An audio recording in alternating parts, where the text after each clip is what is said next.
Enjoy yoga? Please stop. You're promoting white supremacy. Srina Gandhi, a professor of religious studies at Michigan State, argued in a recent piece that, quote, the explosion of yoga studios, yoga video, apps, yoga pants, and other yoga swag over the past 2 decades is evidence, you guessed it, of systemic racism built on, quote, the labor of black people and people of the global South. Kathy Rue is the founding publisher of Catalina magazine. More than that, she is our guide to the changing landscape of 2018 and the deepest recesses of the lunatic left. And we're glad to see you as always, Kathy. So yoga is racist. How is that? Well, according to this article, many white people who do yoga, and it's mostly white people who do yoga, so few of them understand the culture, the history, and the religion behind yoga, and they're simply enjoying it for the physical aspects of it. So they're not truly understanding yoga and what it goes back to, and they need to if they want to appreciate it, and if not, they're simply giving into this viewpoint of white supremacy, according to this professor. Huh. So if yoga is racist, is hot yoga more racist or less? All Western yoga is racist, according to this author, according to this professor. All Western yoga. So yoga that's practiced in India has nothing to do with the yoga that's practiced in the Western world. Huh. So, what about yeah. Pilates? Are those safe? Pilates was not discussed in the article. It's Western yoga as a whole. It's being practiced by white people, white women, upper class, middle class people, not minorities, not Latinos, not immigrants. Yeah, so this is a white sport, a white activity. Well, that right there is suspect. Okay, so, you know, call the police. What about Taekwondo? I mean, by these standards, that might be banned, right? Well, by this author's standards, perhaps, but she really has a problem with the yoga in industrial, I think it was yoga industrial complex. That's what she called it, the yoga industrial complex. So maybe Taekwondo falls under that. If it's wrong for people in the West to practice yoga, is it wrong for people in the rest of the world to use the internet, which was created here?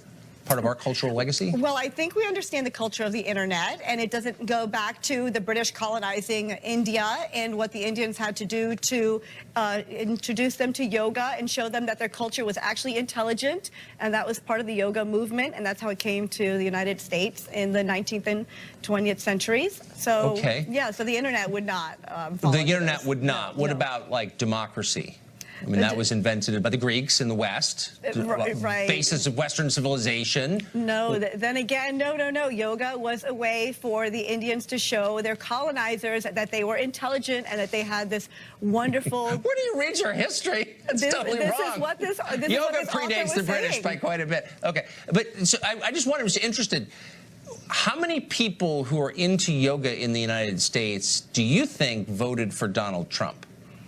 Oh, well, the author didn't touch upon that, but what's your guess? I mean, as someone who's very familiar with non-Trump voters, would you say maybe 1% of people who practice yoga voted Trump, or is that too high?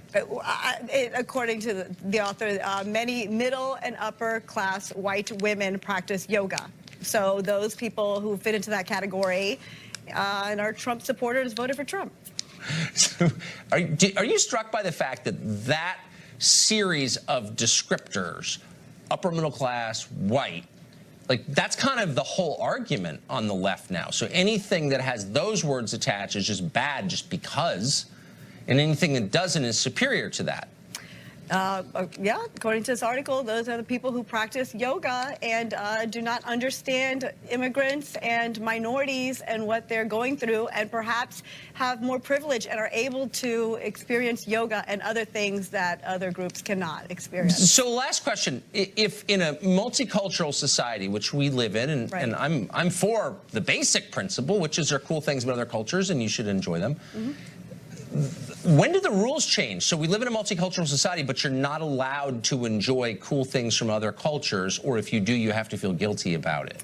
How does that work? Well, the author said by no means don't stop doing yoga, but if you do it, understand that you're only understanding an eighth of it, that there's so much more to yoga. So understand what people went through to introduce this to you from their culture to your culture. So have an appreciation. Don't just take advantage of it and buy the yoga gear and take advantage of this wonderful tradition that was brought to you by another culture.